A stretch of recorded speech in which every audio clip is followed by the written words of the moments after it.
then it's you I want to talk to. Just a minute, miss. Who are you, if you don't mind? My name's Eleanor Stone. I'm a newspaper writer. I was passing the hotel, and somebody told me writer? that... You mean you write pieces for the paper? Yes, a reporter for the Denver Star.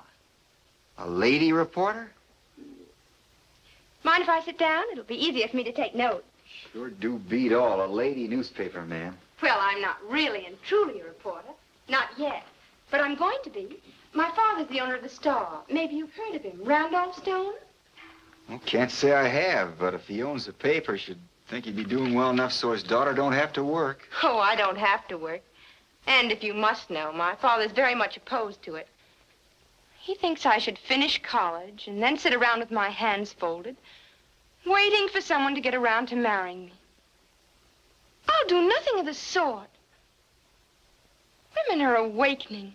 They want to do things. Down where I come from, women figure they're doing plenty, feeding a dozen farmhands and raising kids. We can't all feed farmhands and have babies. Everybody to their taste. I want to be a newspaper woman. Now tell me about Frank James. If I can get a good story, maybe even my father will be convinced I can be a reporter. Won't you help me? Sure, we'll help. Go ahead, tell her everything, son. Well, it all happened about 6 weeks ago. We'd been down in Hernandez herding longhorns, and that night we went into town to do a little drinking. A boy like you? Ma'am, I ain't no boy.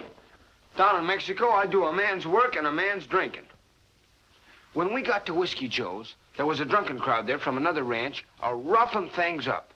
Frank James, oh, I've seen him a couple times before, he was up at the bar, drinking quiet and minding his own business. You taking this down that newfangled shorthand? Oh, no, just making notes as I would in classes. Go ahead. So this crowd from the other ranch was whooping it up, especially the foreman, fella they call Red. Oh, like this, when a girl comes in the place. Oh, a little girl, maybe 10 or 12, looking for her pa. Red makes a grab for her, and she starts crying and screaming. And that plumb annoys Frank. He comes over from the bar, and he pulls the girl away from Red and knocks him a-kicking. Right away, I knows there's going to be trouble and bush of lots. Everybody except Red's gang runs out of the place. It being none of my ruckus, I ducks behind the bar. But Frank don't scare any. He pulls his gun and stands with his back up against the bar. It's 1 against 12 or 15. Red and his crew start blazing away, and Frank's blazing right back. He knocks off 2 guys and then gets hit himself in the left arm. Well, to make it short, he finishes off Red. Good, good. Better be taking all this down, miss. It's all right, I'll remember. Where was I? Oh, yeah. He finishes off Red and 5 or 6 of his gang. By this time, Frank himself is leaking like a sieve. He's down on the ground, dying, but still fighting, when a slug gets him in the heart.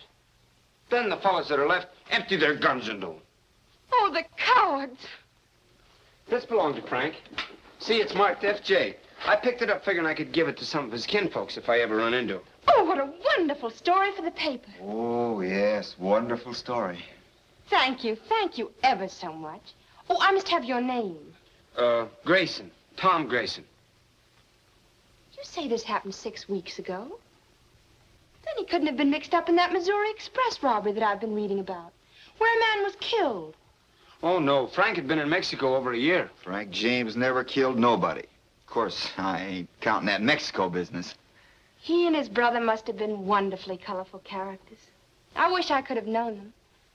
Well, I must hurry along to the paper. Goodbye, and thank you so much.